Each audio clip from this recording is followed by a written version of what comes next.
Esa nublada tarde me encontraba corriendo en mi bicicleta por un sendero cerca de las afueras del pueblo. Cuando pasé por el pequeño destacamento que estaba cerca de las afueras, vi a un grupo de gente que me llamó la atención.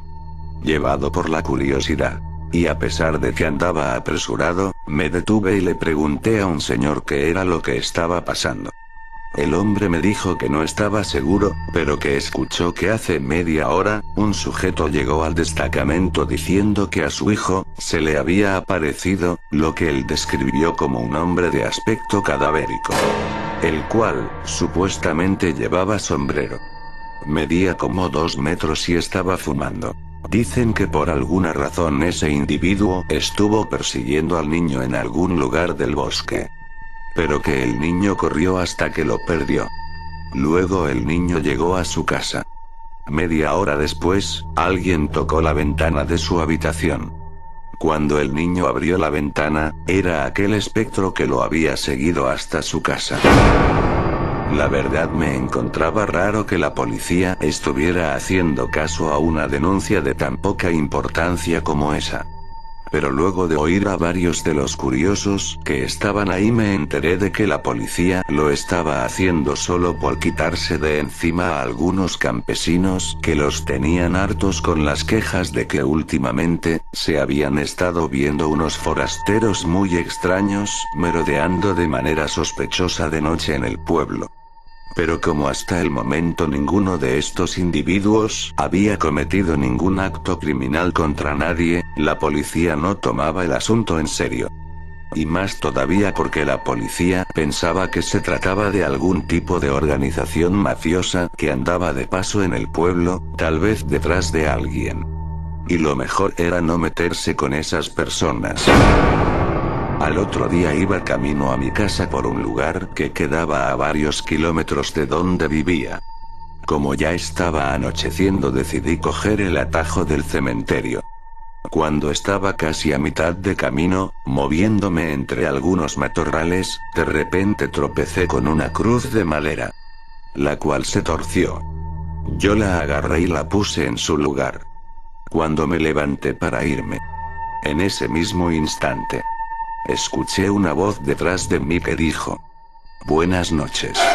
Miré hacia atrás rápidamente y ahí fue cuando lo vi. Era un anciano. Un anciano extremadamente decrépito parado tras de mí. Cosa que me asustó. Y no porque me había aparecido un viejo en un cementerio, sino porque no entendía cómo pudo acercarse a mí sin que yo me diera cuenta. Recuerdo que llevaba un traje negro y se quedaba mirándome de arriba a abajo, como si sintiera alguna extraña curiosidad por mí. Le pregunté qué hacía en un cementerio a esa hora de la noche. A lo que el anciano dijo: «Lo mismo que tú. Ando de paso. Busco a un hombre. No sé si lo conozcas. Su nombre es Ricardo Alberto Enrique Castaño. Nacido la noche del 23 de septiembre de 1967. Le dije que no conocía a nadie con ese nombre. El anciano metió la mano en su traje y sacó una fotografía, la cual me dio. Y me preguntó que si conocía a la persona que estaba en la foto. En el momento que vi la foto reconocí al sujeto. Curiosamente era un hombre que estaba viviendo en la misma pensión donde yo vivía. Pero le dije al anciano que no lo conocía, ya que no sabía qué quería con él. La verdad no sé si se creyó lo que dije, pero no dijo nada. Solo se quedó mirándome. Recuerdo que me observaba el cuerpo entero, pero con una curiosidad extremadamente anormal. No sé cómo explicarlo, pero parecía como si no estuviera acostumbrado a ver seres humanos. Sé que suena exagerado, pero es la única manera que tengo de describirlo. En ese momento le devolví su fotografía y le dije que me tenía que ir. Cuando me di la vuelta para irme, vi algo que la verdad me asustó. A cierta distancia de mí, pude ver lo que parecían ser las siluetas de varios individuos extraños bajo un árbol. Empecé a sentir miedo. Y no porque estaba viendo unas personas aparentemente ocultas bajo un árbol. sino porque las siluetas de sus cuerpos no parecían tener las características físicas de las de personas normales. Recuerdo que uno de ellos estaba fumando porque se veía la luz del cigarrillo. Le pregunté al anciano que quiénes eran esas personas. El anciano me dijo: son unos amigos que andan conmigo. Entonces le pregunté que por qué no salían de ahí. A lo que el anciano, mirándome a los ojos, me dijo: no creo que quieras verlos. No son muy agradables a la vista. La verdad no tenía idea de qué quiso decir con eso y ni tampoco quería averiguarlo. Así que le dije que me tenía que ir y mirando hacia atrás disimuladamente me largué del lugar. No sé de qué tipo de circo habían salido esos forasteros, pero el hecho de que estuvieran buscando a una persona que vivía bajo el mismo techo que yo, la verdad fue algo que empezó a asustarme. Ya eran como las 8 de la noche cuando llegué a la pensión donde vivía. Cuando entré a la casa vi a Ricardo, el cual anteriormente conocía por el nombre de Gabriel, sentado en el sofá de la sala. Creo que estaba leyendo la Biblia. Me acerqué a él y le dije que un hombre, al parecer un forastero, estuvo preguntando por él. Ricardo me preguntó que cuál forastero. Yo le dije que no sabía, pero que me había aparecido un viejo muy extraño que incluso me había mostrado una fotografía suya. En ese momento, Ricardo puso una cara de espanto. Se levantó del sillón donde estaba. Se puso la mano en la cabeza y dijo: Dios mío, ayúdame. Ayúdame. Empezó a caminar en la sala nervioso como si no encontrara sitio. Le pregunté qué era lo que estaba pasando y por qué se había cambiado el nombre. Le dije que no se preocupara, que yo no le había dicho nada. Pero él ni siquiera me miró. Lo que hizo fue acercarse a una ventana y ver disimuladamente hacia afuera, para luego irse a su habitación.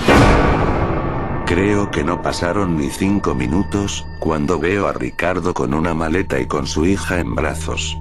Una niña de algunos 8 años que por alguna razón nunca sacaba de su habitación. Recuerdo que la llevaba cargada. Y no sé por qué, pero por alguna razón, la niña llevaba más de 10 crucifijos en el cuello.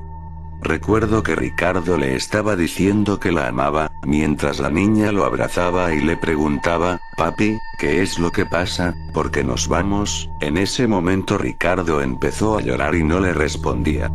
Solo seguía diciéndole que la amaba y le decía cosas como que era lo más lindo que ha tenido en la vida y que su papá siempre va a estar con ella y que no dejará que nada le pase. Le pregunté a Ricardo qué era lo que estaba pasando, pero él ni siquiera me miró.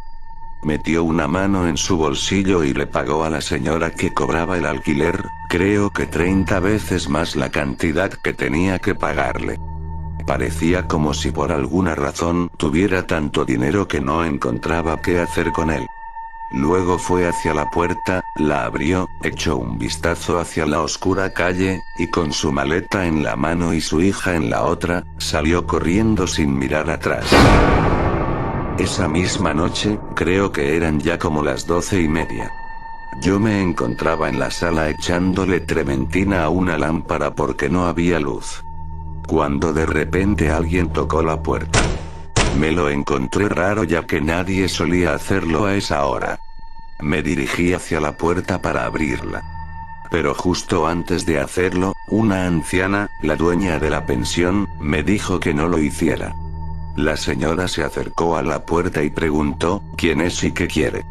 La persona que estaba del otro lado de la puerta dijo: buenas noches. Estoy buscando a Ricardo Alberto Enrique Castaño.